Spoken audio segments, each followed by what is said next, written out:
Welcome to Books of Our Time, produced by the Massachusetts School of Law and seen nationwide. Today we shall discuss a book on the life of George Washington, entitled His Excellency. The author is one of the great historians of our time, Joseph Ellis, who is thought by many to be the expert on the lives of the Founding Fathers. His book on Thomas Jefferson, called American Sphinx, won the 1997 National Book Award, and his book entitled Founding Brothers won the 2001 Pulitzer Prize. He was generous enough in 2001 to agree to be the very first guest ever interviewed on Books of Our Time, an interview that was taped shortly before he was awarded the Pulitzer. And Joe, I hope that there will be another Pulitzer for your book on Washington. And I would make bold to say that there will be, if there is any justice. And I, ladies and gentlemen, am Lawrence R. Velvel, the Dean of the Massachusetts School of Law and the regular host of Books of Our Time. Joe, thank you for coming down. And given the absence of justice in this world, I'm worried about what may happen, but if there were any justice, you would get another Pulitzer Prize in my judgment. Oh, Larry, thank you for those kind comments. It's really great to be back with you. It really is. Thank you. Joe, explain why the book is entitled His Excellency and the derivation of the phrase His Excellency. A couple of reasons. I seem to be an aficionado of two-word titles, Passionate Sage, American Sphinx, Founding Brothers. Passionate Sage being about John Adams. About John Adams. Yeah. And so I guess I'm committed to two words. And these two words are appropriate because His Excellency is what they called Washington once he was made Commander-in-Chief of the Continental Army in 1775. It's an attempt to indicate that he is above all others, though His Excellency is not quite His Majesty. Right. His Majesty is monarchical, and this is a republic we're founding, and he needs to be a Republican leader. But he is a singular figure. And the first person to not use the term, but to use it in writing is a reasonably famous black poet named Phillis Wheatley. Oh, yes. Phillis Wheatley goes to visit Washington at the encampment outside of Boston in 1775, meets him and gives him this poem, which is then published throughout the country, called His Excellency. And it's the term that is used even when he's president. A lot of people still refer to him not as Mr. President, but as His Excellency. And so it suits my two words, and it actually is what they called him. Okay. Here's another two words. Darn good. Excuse me. Joe, let me ask you a long and involved question, which if you've had time to look over the outline, you're aware I'm going to ask. It's long and involved, but it's designed to produce information that's perhaps of the essence of Washington and of what you think about Washington.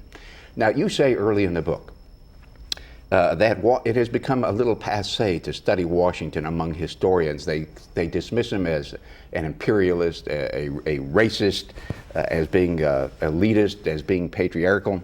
The deadest, whitest male. The deadest, whitest male. And you seem to take a far more balanced view of him. You obviously are well aware of his drawbacks or deficiencies, if one wishes to call them that. You're equally well aware of his strengths, and you present a very balanced picture of him.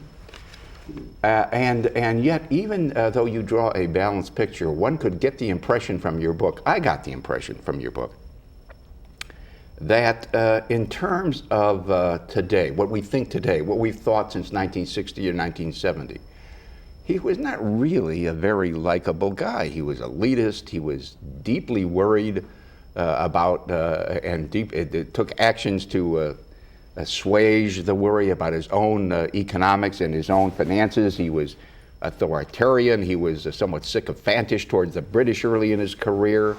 One could say he was grasping. Very ambitious, yes. Extremely ambitious.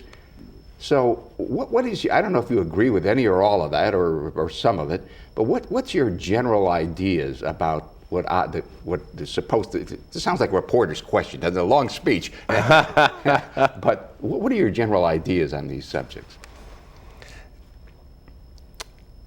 I've written about a lot of the founders, and I would say that Benjamin Franklin was wiser than Washington. Hamilton was more brilliant. Jefferson was more intellectually sophisticated. Adams was more engaging and introspective. He's the one you'd want to have a beer with. You wouldn't want to have a beer with Washington.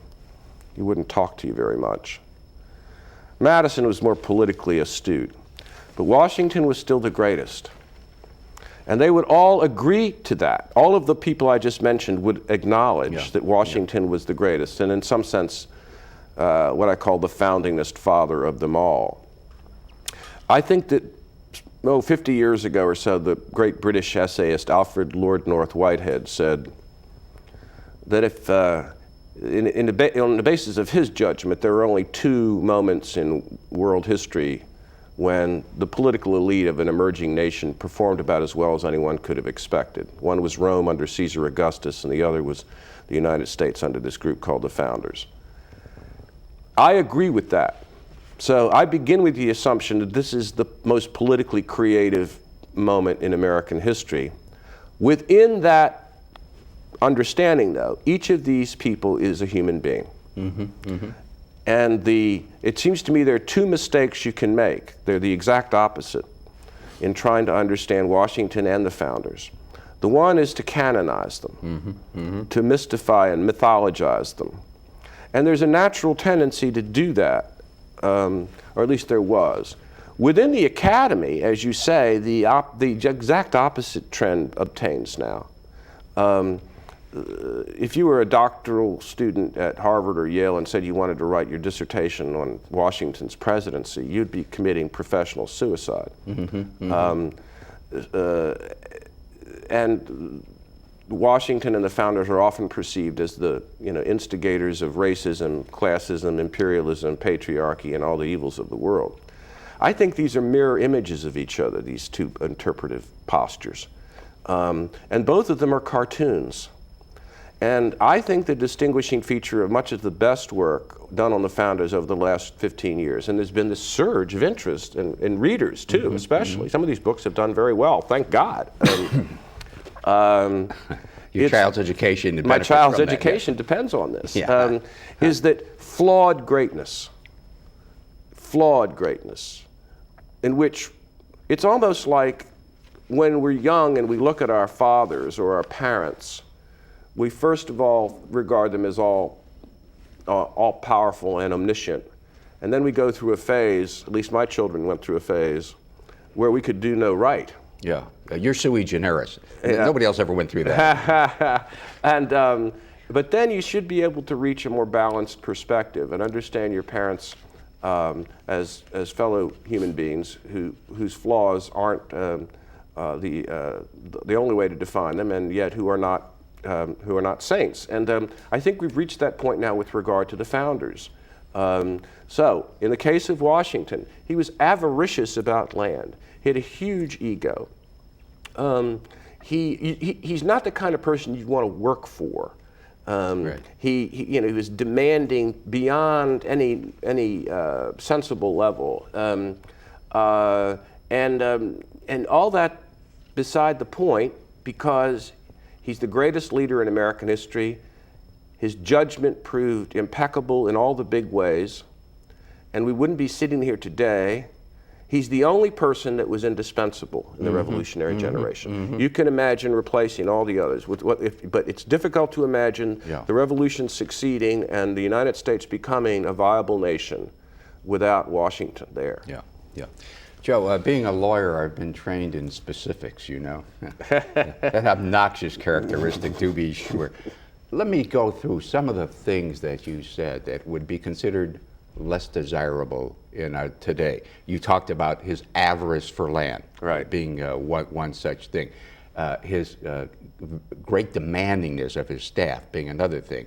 Although that a lot of people are very demanding today. Well, another thing, like his commander-in-chief, or even in his early days as a military officer in the French and Indian War, if you deserted or fell asleep on sentry duty, he had no compunctions about stringing you up. In other words, people would beg for mercy, and he'd say, tough. He's a tough taskmaster, and there's a kind of line in his mind. If you cross that line, there's no mercy for you. And when Major Andre, the British spy in who was implicated with the Benedict Arnold attempt to take West Point. All these people said, please let Andre off because he's a good British gentleman, and he said no, and then they said, well, let's shoot him rather than hang him. He wants to be shot. No, he's a spy, he hangs, and he hung. Yeah. So there's this, there's, and while he does reach shooting was the way an honorable military. An honorable man wanted to be killed by firing squad rather than at the gallows. Hamilton pleaded with him at that moment to do that. And even though he gets to the right place in the end on slavery, he's going to disappoint you if you come to him with a 21st century expectation of racial justice. And he dies, and at the time of his death, he owns 319 slaves. So there's a lot of things about him that aren't going to fit neatly in some sort of modern sensibility. Right. You've covered most of the specifics there. There's one other thing which I mentioned to my wife, and she was really shocked, and I wonder what you think about it. Do you think that he married for money? The notion of marrying for love is essentially a modern idea. Right. And it doesn't always work, by the way. No, and I think that the Indians and the Pakistanis may have a much better idea. But Washington was probably in love with another woman named Sally Fairfax, who happened to be married to his best friend, George William Fairfax. He married Martha Custis Dandridge, who was a widow, who was the wealthiest widow in Virginia at the time. So she was the prize. But I think that making decisions about marriage in economic terms was more the rule than the exception back then. And they did have a very good marriage. And she visited him at every winter encampment during the war and didn't have to, and it was dangerous to do that. And although she destroyed all of their letters, save 3, I believe. So we don't have the same picture of their relationship that we say have of Abigail and John Adams. It seems reasonably clear that they have a warm and affectionate relationship. And it's not a marriage that is just a convenience on either side. Joe, he did on the other side, well, let me ask it this way. I got the impression, and I'm not sure you intended to give this impression, I don't know one way or the other, but I got the impression that he changed dramatically during the Revolution itself in a lot of ways. Is that true? And if so, in what ways? I think up until the Revolution, he's a soldier in the French and Indian War. He comes from pretty far back in the pack. He's not to the manor born. His family's been in Virginia for 5 generations, but he doesn't really inherit an estate or any money. He's got to make it on his own. Then he marries Martha, as we say, and he becomes one of the major tidewater planters at Mount Vernon and builds Mount Vernon into the estate that it is now, and begins to build up his property and his slave population. But he's a typical planter, and he's fox hunting. He loves to fox hunt. He loves to go to Annapolis to the horse races. He's not a tremendous public figure of any sort. He's trying to aspire to be one of the leading members of that kind of Virginia political or planter elite. With the coming of the Revolution, as he steps forward in 1775 to become commander-in-chief of the Continental Army, it's the beginning of a transformation in him, in part because of the enormous responsibilities that land on him, and in part because of the experience he has. He's only been out of Virginia once before in his life. He went to Barbados when he's a young boy. He catches the smallpox down there, by the way, and that's one of the reasons he's always immune to smallpox. Some people say he's immune to everything. But as the war goes on, and it's a long war, it's 7.5-year experience, I think he's exposed to opinions and to people that he hasn't seen before. That's when you can see him beginning to raise questions about slavery, for example, and begin to have serious doubts about whether or not slavery is compatible with the goals of the American Revolution. And that's certainly when he begins to think of himself not just as a provincial Virginian, but as some sort of national and even international figure. And he begins to see himself as a person who's, if this revolution succeeds, going to be the subject of an interview with Larry Velvel on this program 200 and some years later. Nice to know George was thinking of Well, he is. He's, in some sense, we're the audience for which he was performing. Yeah. He's performing for posterity. You know, somebody once said, "What has posterity ever done for me?" But he, you know, he's not sure whether there's such a thing as heaven and life after death in the traditional Christian sense, and therefore, living on in the memory of future generations is his most secure form of immortality, and he becomes committed to that during the Revolution. And in that sense, everything he does after that is part of a attempt to fit that role model. Yeah. And the man, in some sense, starts to become a kind of monument. Yeah. Though he always remains a human being, obviously, he's very concerned with how he appears and what posterity will say about it. Joe, I think David McCullough made the same point about John Adams rather extensively, and you may have also, I don't know.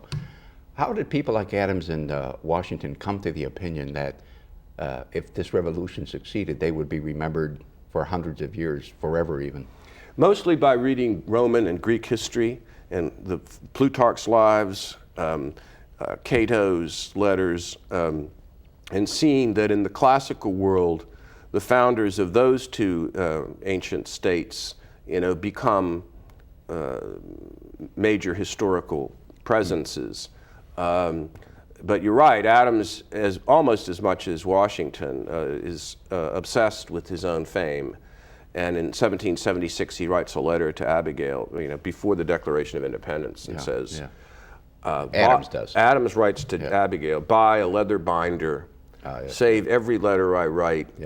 And so if this succeeds, if this thing succeeds, towns, mountains, lakes, are going to be named after me. And he's right. You know, we got North Adams, Massachusetts, and we got Mount Adams and the White Mountains. And Washington is equivalently obsessed with this. In fact, in the midst of the war, when they can't find money for food or uniforms or ammunition, Washington requests and receives permission to have 10 clerks assigned to transcribe all of his wartime correspondence. They put him up in Poughkeepsie, New York, and devote over a year and a half to 2 years to transcribe them all so that they will be the record of his achievement during the Revolution. You know, it's sort of funny, but I have a cousin. We are equally the sons or grandsons of a Russian Jewish poverty-stricken immigrants. He married into the Adams family, you know, about 8 generations down. It's kind of funny. One thing that you don't see much of in today's day and age, I've seen one person in my life who had what you call the gift of silence. Personally, I think it's the trick of silence, but you know, one can dispute it. And you mentioned that, and just for the audience, that's when somebody says something to you and you're expected to say something back and you just sit there and stare at them and you don't say a thing. And it makes people uncomfortable and you get a lot of what you want if you just can keep your mouth closed, which is a very hard thing to do because, you know, the nature abhors of vacuums and silences. You explain how he used the gift of silence and his physical size in getting ahead in life. I'll take the physical size first, but they sort of go together. When Washington entered a room, he was a commanding presence. He was 6'3½". That's what they measured his body after he died for his coffin. And he was 6'3½" and 202 pounds. The average American or Briton male at that time was 5'7" to 5'8".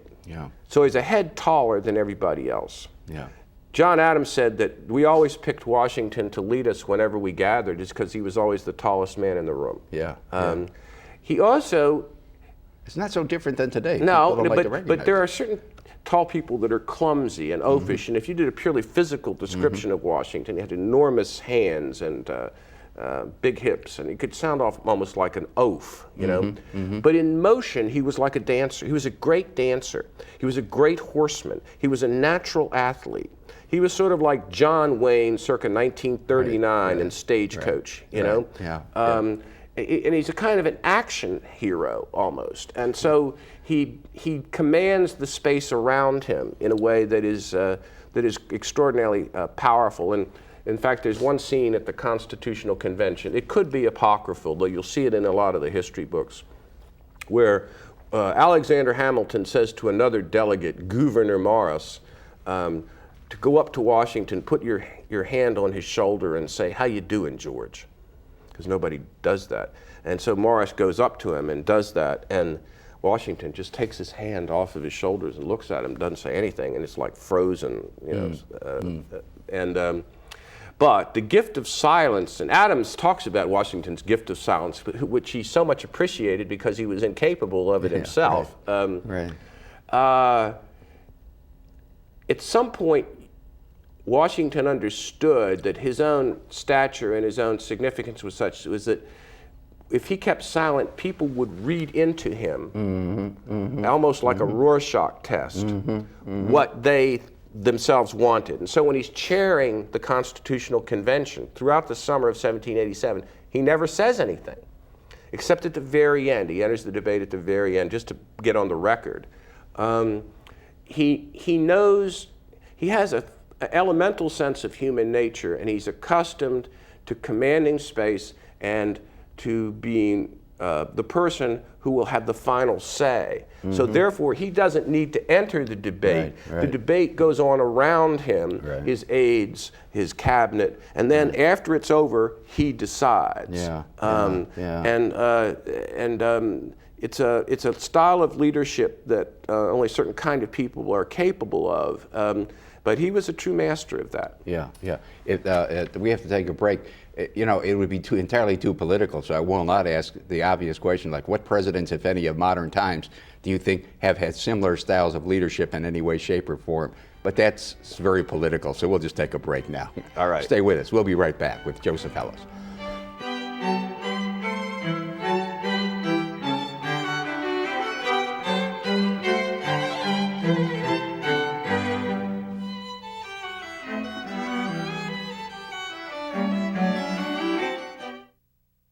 The Massachusetts School of Law offers opportunity to persons who would otherwise be frozen out of law schools and the legal profession.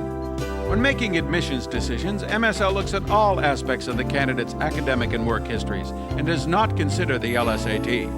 We also make law school affordable, with tuition that is only half or less of most other New England law schools. MSL's teaching and standards are rigorous. Our students learn to analyze deeply, to write well, and to speak fluently.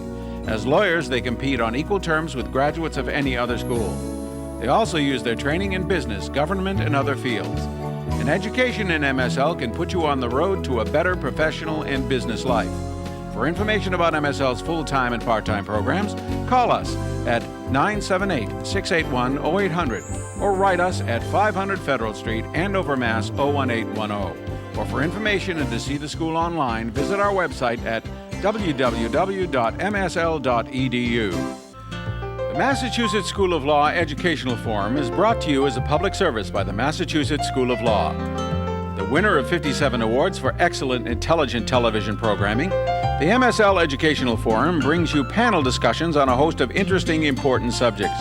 The topics include medical issues such as cancer and HMOs, women's rights and accomplishments, sports, and the owners are saying, no, this is the truth. Who do you believe? politics, history, journalism, and many others. Child abuse, poverty, guns, drugs, availability of weapons, breakdown of the family structure, those are all variables. But the one variable that you can control is access to media violence in the body. The MSL Educational Forum is part of MSL's effort to provide needed information to the public on a host of important subjects.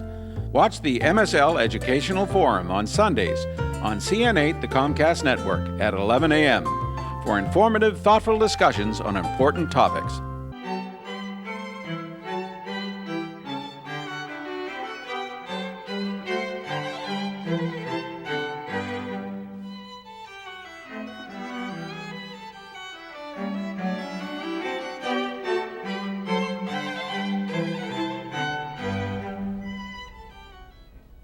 Welcome back. Joe, in the book you make it clear that Washington's passions, his passionate nature, his aggressive character, that these things had a lot to do with the way he conducted himself, self-control being one of them, and with the way he conducted, at least initially, the Revolutionary War and his presidency. And in short, some of what he did as a policy or political or military matter was psychologically determined almost. Could you explain a little bit of that? You're a good reader of the book, Larry. Instead of being a kind of granite monument that, like the thing we see on Mount Rushmore, Washington as a human being had a temper, he had vaulting ambitions. He could, and when he lost his temper as president or as a general on several occasions, people just, reeled because it had this volcanic. In the war, his own temperament initially gets him into serious trouble and almost loses the war. Washington thinks of war. Can I make a point? That's important. I want to re-emphasize that. Almost loses the war. In the first year and a half, we're lucky. He's lucky. He's lucky that he has General Howe against him. Because Washington conceives of battle as a summons to the battlefield that has an honor quality to it. He conceives of the Continental Army as the projection of himself. And therefore, if the British present themselves, he must do battle. And he's also very proud and says, I, George Washington, can defeat the enemy on the basis of sheer will. Well, the Continental Army is no match for the British Army. The British Army has an average time of service of 7 years. The Continental Army has an average time of service of 6 months. It's ravaged by smallpox. It's got all kinds of problems. And so Washington's decision to defend New York and fight in the battles of Long Island and Manhattan proves to be a total disaster and debacle.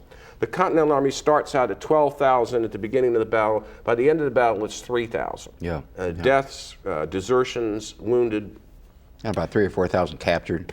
3,000 captured at Fort Washington, and George Washington himself is fleeing across New York down into New Jersey, and the war could have very well been over at that stage if Howe had pursued Washington's army. The one thing we might want to say to the audience is that there's a woman in New York named Loring, Mrs. Loring, and she's married to an American, and it's unclear whether she's a British Tory, she's a Tory or a patriot, but Howe wants to spend the winter with Mrs. Loring. And somewhere we ought to put a statue up to this Mrs. Loring, because if Howe hadn't done that, if he had pursued Washington's army, it's almost certain that this is the time the first embedded journalist, Tom Paine, says, these are the times that try men's souls, and they truly were. And it takes a while for Washington to figure out an elemental thing. He loses a lot of battles. He loses more battles than any successful general in American history. But he doesn't lose the war. And think about, Lee is a great general, Napoleon, great general, Hannibal, great general. They all lose the war. Washington isn't that good a tactician, but he comes to an elemental strategic insight. He doesn't have to win. The British have to win. And if he can sustain the Continental Army and avoid annihilation of the Continental Army, eventually the British will decide it's not worth continuing. And that's pretty much what happens.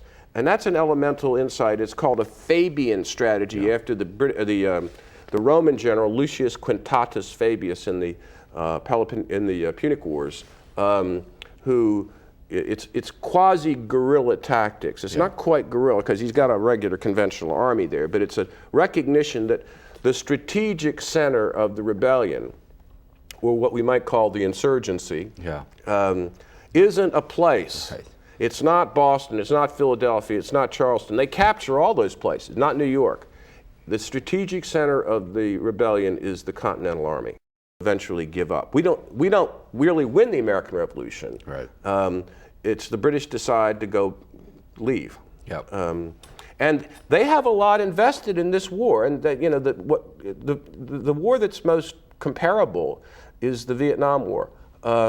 Only the British are the Americans in this particular case, and the Americans are like the Vietnamese. And the British really come to the conclusion early on that this war must be won for a reason akin to the domino theory. Right. If we lose North America, we lose the Caribbean. If we lose the Caribbean, we lose Ireland. If we lose Ireland, we lose India. Yep. And it's this notion that everything's at stake, and therefore they're willing to spend enormous amounts of money and resources. And they have a delivery system, if you will, a banking system, a logistical system, a military profession that's much more sophisticated than anything that the United States has.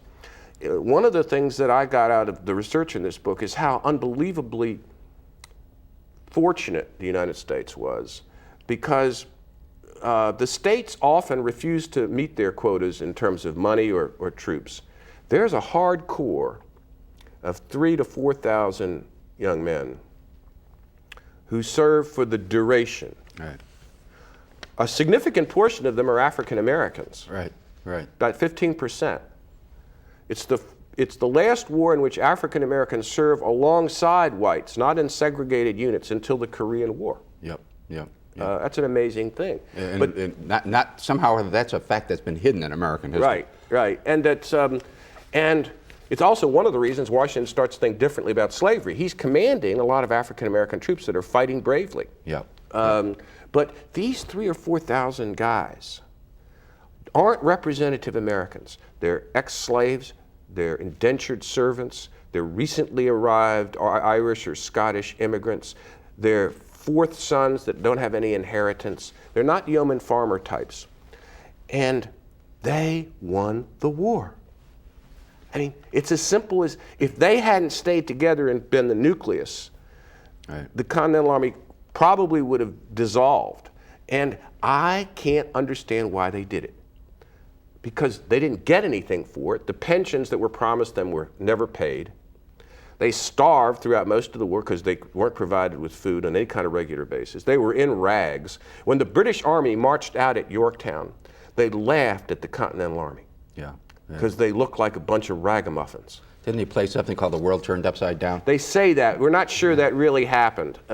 There's different sources on that. And the British commander didn't want to turn his sword over to Washington and wanted to give it to Rochambeau, the French commander, instead, because they were embarrassed at losing to these people that looked like they were just bums. Yeah. And yet this is the group that won the war, and that story hasn't been told. Washington won the war by being the commander-in-chief that stayed the course for 7.5 years. But these guys at the core of the Army, what he calls the soldiery, and he said it at the end of the war. He said, if someone ever tries to write the history of this, they will be accused of writing fiction, because no one will believe that a group of poor young men, ill-clad, ill-fed, sustained themselves for this long against a much superior force, and they did. So Washington gives them credit. Joe, it does, is it not? Armies in democracies, as elsewhere, come from the economically lowest stratum of the society. Well, that was true in the British Army too, and it's true in the French Army during the 19th century Napoleonic Wars. And Larry, I'm afraid it's not true, it's somewhat true now. The all-volunteer Army is not representative of middle-class American society. It troubles me. It troubles me very much. Greatly, and the same was true in Vietnam.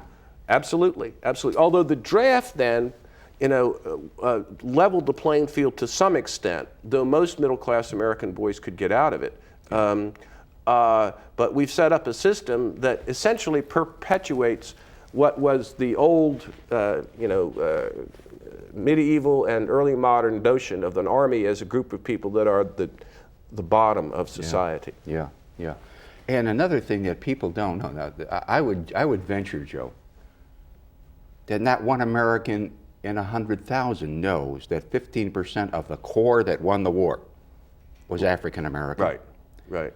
And I would venture that even a smaller percentage knows that African Americans played a great role in the building of the Capitol. Oh, they were the major labor force. The major labor force. Yeah, and Washington oversaw that. The decision to put the Capitol there is an interesting story I've told in the Founding Brothers book, but one of the things that happens when Washington retires from the presidency is that, remember, Mount Vernon's only like 11 miles from the District of Columbia. So he supervises the construction. He goes over there, it's almost like his urban plantation to oversee that. But that most all of the labor is done by African Americans or Irish immigrants. Yeah, yeah.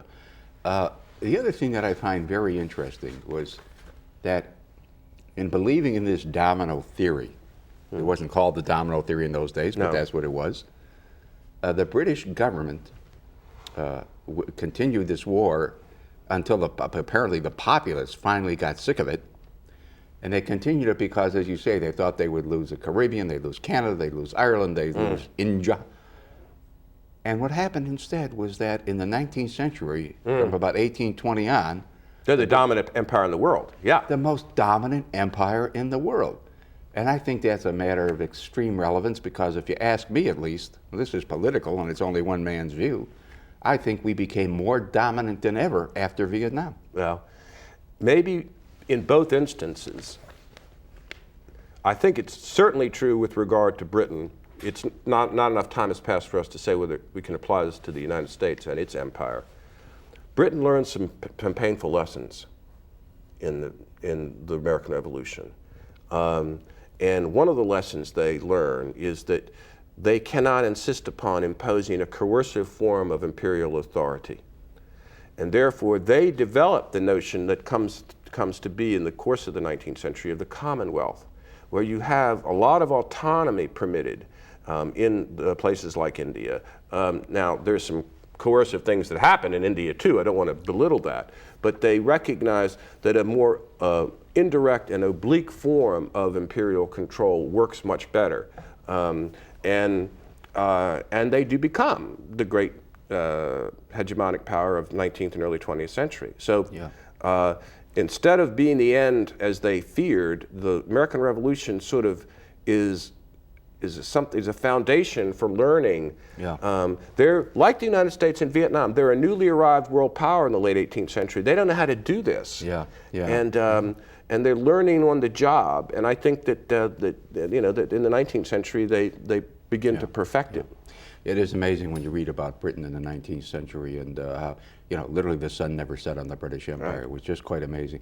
Joe, explain how Washington happened to be centrally involved in the great events of the Revolution, starting with the convention in Philadelphia and the Army, and then afterwards the Constitutional Convention, and then becoming president.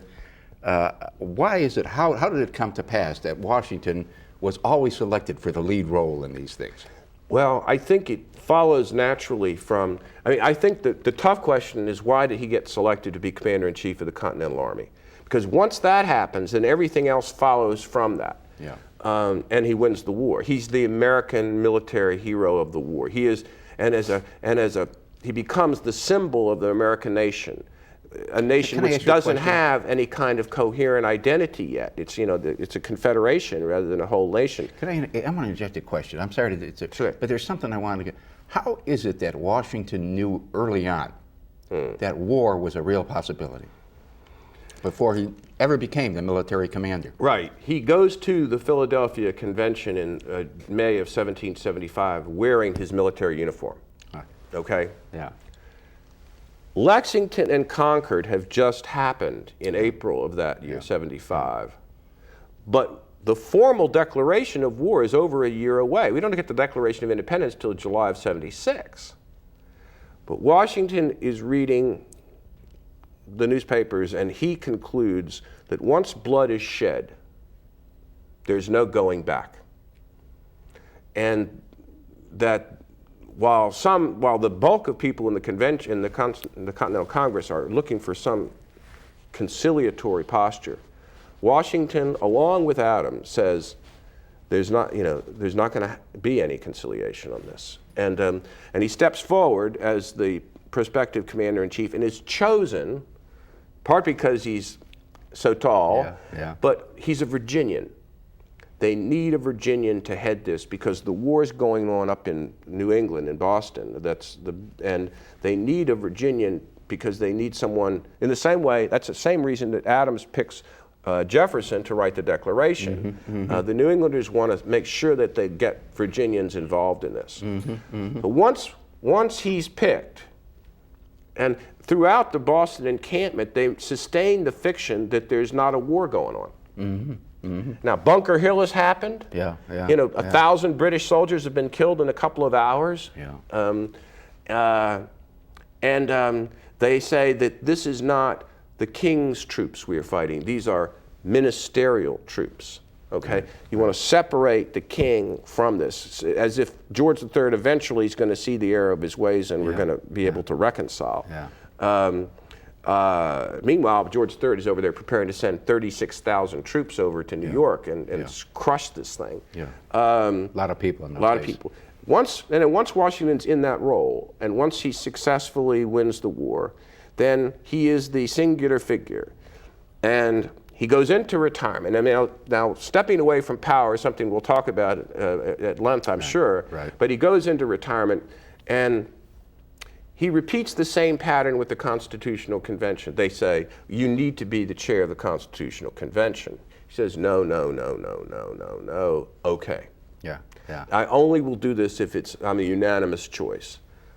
Then the same thing with the presidency. He is the only person ever to be unanimously elected to the presidency, and it happens twice. It's almost like a crowning. It's almost like a, laying the crown around his head. And and if you asked him what the basis of his real fame was, he wouldn't say the presidency. He sees the presidency as a sequel, as an epilogue.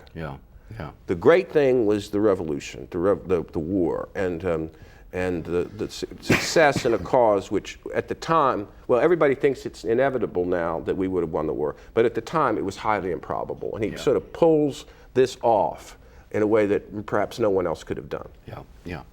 Joe, we have to take a break. When we come back, we will discuss both his exits and the difference between the spirit of 76 and the spirit of 87, both of which seem to be vital matters in the life of Washington and indeed in the life of the country unto this day. And still now, yeah. Stay with us. We'll be right back with the third segment of our show with Joseph Ellis.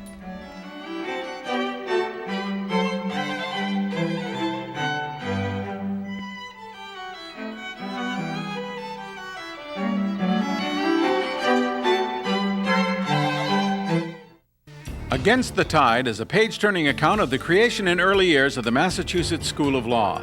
Written by journalist Debbie Hagan, Against the Tide tells of efforts by students themselves, with the help of only a few professors, to start a law school for persons from the working class.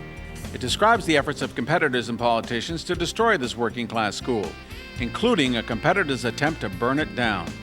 It tells of the efforts by the legal establishment of this country to prevent a working-class law school from succeeding. The book describes how these efforts were made by a National Bar Association, by federal judges, and by state Supreme Court judges outside of New England. And Against the Tide tells how the Massachusetts School of Law overcame all this to become a successful, now 17-year-old institution with nearly 2,000 graduates. Some of the people whose efforts are described in Against the Tide are persons you see regularly on MSL's public service television programs. They include Diane Sullivan, Michael Coyne, and Lawrence Velvel. Against the Tide has been highly praised by leading American writers, university administrators, and politicians, including Professor Howard Zinn, Michael Parenti, Senator Eugene McCarthy, Governor Thomas Salmon, and the president of Temple University. Readers have said it is a page-turning account that they could not put down. To obtain a copy of Against the Tide by Debbie Hagan, contact the publisher, the University Press of America, 4501 Forbes Boulevard, Suite 200, Lanham, Maryland, 20706, at 800-462-6420, or at its website, or contact the Massachusetts School of Law at 500 Federal Street, Andover, Mass. 01810, 978-681-0800, or at their website, www.mslaw.edu.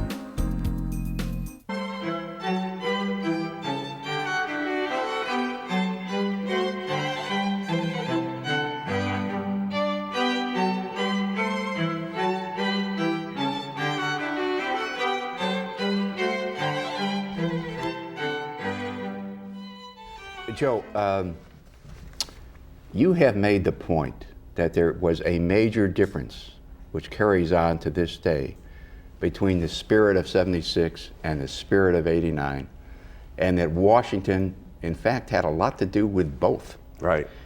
Why don't you elaborate on all of this? I'll do my best. It's a big question, and there are two founding moments, and they don't always agree with each other in terms of the values underlying them. There is the moment when we declare our independence, and there is a moment when we declare our nationhood. The document of the first founding is the Declaration. The document of the second founding is the Constitution. Right. If you read the Declaration, you should notice that there's very few kind things to be said about government in the Declaration. Right, right. It's a rejection of George III, and it's an establishment of a set of basic principles, which Jefferson calls self-evident truths. But it is suspicious of any form of consolidated political power, whether that power would be in London, right, or whether that power would be nowadays in Washington, D.C. Right. It has a kind of libertarian ethos to it, but it puts any form of direct government power on a permanent defensive. It's a child of the Enlightenment, isn't it? It is. It is. It believes, as Jefferson believed, that there's a natural law out there, and that once you get rid of the evil institutions that have been blocking the natural flow, as Diderot once said, once you have the last king strangled with the entrails of the last priest, then things will flow harmoniously in the same way that Adam Smith's markets will flow harmoniously, and that government is minimal government at all, but a fear of any government that comes from far away. Because if you have governments that are far away, then these people connive and conspire inside the corridors of power, and they that's what they did in Parliament. Sounds right to me. Yeah. And what H. Ross Perot said, all those people wearing those alligator shoes walking around in the Congress. The spirit of 87, 89 is different. It says that we must have a federal government that has the power to make laws for all the people, to oversee the foreign policy. And it essentially is a statement that says that federal power and state power have to keep working out their own relationship. It's not a clear statement of federal sovereignty over domestic policy. If it were, it wouldn't have gotten passed or ratified. How did they turn around like that in 11 years? Well, in part because the country was going to hell in a handbasket throughout the 1780s. Washington, from the beginning, thought that we needed to have a sovereign federal government, from the beginning of, from the time of his retirement, because he had seen what happened to the Continental Army because the Continental Congress was not empowered to overrule the states when the states refused to meet their quotas for men or for taxes. So he believed if we didn't create some sort of strong central government, we would eventually dissolve into a series of regional sovereignties. New England would be like Scandinavia, and the South would be like the Mediterranean. And then the European powers would pick us off. That's what Britain is hovering on out there, and France is looking to get back. And so Washington is a nationalist, and Washington sees the American Revolution as latent nationalist movement. Jefferson believes that's not true. Jefferson says we came together in the Continental Congress and the Continental Army during the war for an emergency to fight the British, to win our independence. But once we get our independence, we should go back to being a series of states with only a loose confederation to bind us together. I mean, in some sense, what will happen over the next few years in Iraq will be an interesting, the American model is don't try to nationalize everything right away. Right.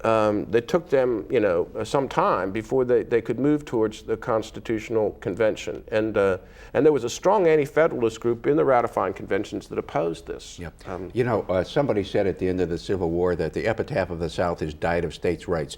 You were making the point that the same battle of 1790 to 1800 was fought out in the Civil War and is still going on today between a strong central government and more rights devolving back to the right. And I think that one tradition leads you to it sees the individual as sovereign and the state as the sovereign unit in this equation, and it leads you to, if you carry it out to its logical conclusion, it leads you to anarchy. Yeah. And the other one leads you to a form of socialism. Yeah. It leads you to, and if you carry it out to its extent, it becomes totalitarianism. Yeah.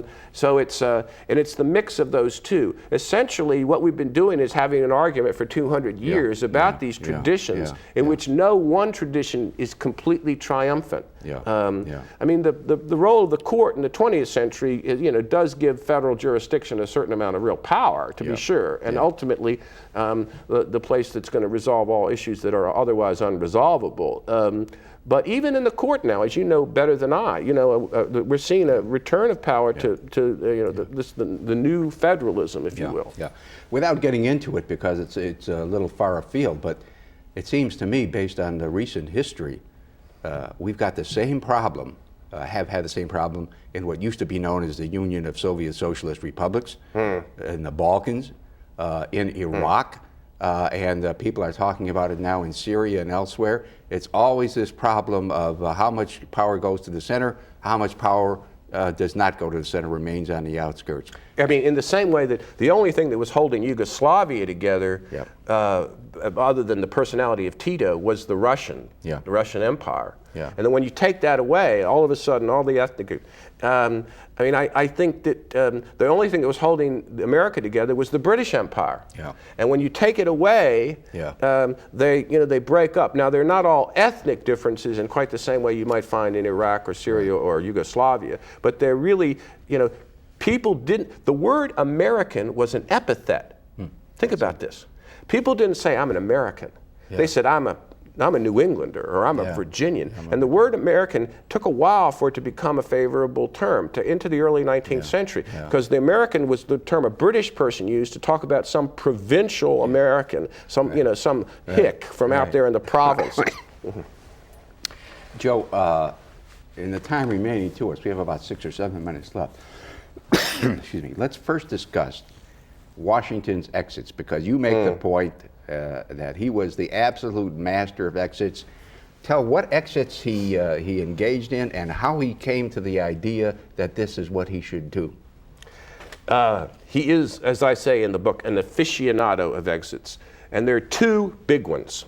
One is when he steps away from power at the end of the Revolutionary War. This is in 1783. And there is a conspiracy inside his army to try to make him the emperor, and then march on the Congress in Philadelphia and demand their pensions and some sort of land in return for their service, because they know they're not going to get anything and otherwise. And Washington refuses that, and he gives a famous speech at Newburgh that all kids ought to read. He actually wrote this speech himself, but at the end of it, it's at the beginning or the end, it's not clear. He pulls a pair of glasses out of his breast pocket. Nobody's ever seen him wear glasses before. And he says, gentlemen, you must oblige me, but I have grown blind as well as gray in service to my country. Right. And everybody starts to cry. Yeah. And that's the end of the conspiracy. Yeah. But then he goes down to Baltimore, where the Congress is temporarily meeting to surrender his sword. And this is a big ceremony, and there's a dance. Yeah. And the witness says the ladies were lined up in rows to get a touch of him. Yeah. To get a touch of him. Yeah. And then at the end of the dance, the horses are waiting at the door. He's gone. You know, like the man who's run the army, who's the singular most important figure in America, is going back to being a normal farmer. Yeah. It's the Cincinnatus role. Right. Cincinnatus, the Roman general who goes, you know, it's the thing about swords into plowshares. Right. And so George III was apprised by an American artist, Benjamin West, that Washington intended to step away from power, and George III said, if he does that, he will be the greatest man in the world. Yeah. And later on in Napoleon's career, when Napoleon was exiled in St. Helena, Yeah. People always used to sort of say, how come you didn't do the same thing George Washington did? And it really used to upset Napoleon, you know, because this is the example, because Caesar hadn't done it, Cromwell hadn't done it, Napoleon would not do it, Lenin wouldn't do it, Stalin wouldn't do it, Mao wouldn't do it, Yeah. Castro. The one guy that's done it in the 20th century is Nelson Mandela. Just walked away from power. And he does the same thing at the end of the presidency, establishing the two-term precedent, which now is sanctioned by constitutional amendment as of 1951. But to me, the greater exit is the one at the end of the revolution, because at the end of the presidency, he wants to get away. He wants to get back to Mount Vernon. He thinks he doesn't have much time left, and he wants to have some time with Martha. Yeah, yeah. You know, that Newburgh thing, which is a very moving episode, and you say he salted the audience with his staff so that there would be applause and so forth at the right time. Right. He's a master. He's a dramatic figure. I mean, he has a sense of drama, but he has a sense of preparation. He's got his 11 aides de camp going out there, making sure that the audience responds in the proper way. There's 500 people in the audience, 500 officers in the Continental Army in this one building, and he wants to be sure that no one group starts to sort of yell at, get out. And then he took leave of them at a place in New York, which I gather still exists, called Fraunces Tavern. Right. And it's their famous paintings or prints of that, where they stand together and are weeping, because this is, this is the central event in all their lives, and now they've been together for all these years, and now they're going their separate ways. Yeah, Joe, we have 1 minute left. In the 1 minute that remains to us, explain how Washington thought, and he of course proved very right, that the future of America lay not in involvement in the affairs of Europe, but in the West. He says this pretty clearly in the farewell address. Partly it's his own experience as a young man, as a surveyor in what they call the Ohio country, the land west of the Alleghenies. And Washington thinks that the business of the 19th century, of the next 100 years, is going to be the consolidation of the continent. What's the name of one of his European friends, asks him to take a grand tour of Europe, and he says, no, we'll take a grand tour. We'll go to Detroit, and we'll go to New Orleans, and we'll go to Florida. Yeah. He thinks the West is the future for America. And in some sense, it's a little bit of Frederick Jackson Turner here, a kind of a sense that that's where the future lay, and that's where the values of the newly formed United States will be able to flourish most easily. Yeah. Well, we have to end. Let me say that, of course, he proved exactly right, and we did not have what is called an imperial America until the frontier ran out in the 1890s, which is, then we got the Spanish-American War and so on and so forth. You could say it's domestic imperialism. Yes, you could. Yes, because of what happened with which we didn't get to. That was very interesting, too, Washington and his relationships with the Indian tribe. Well, anyhow, Joe, thank you very much for coming down. I really appreciate it. My pleasure. To the audience, be with us again next time for the next program on Books of Our Time. Thank you for being with us.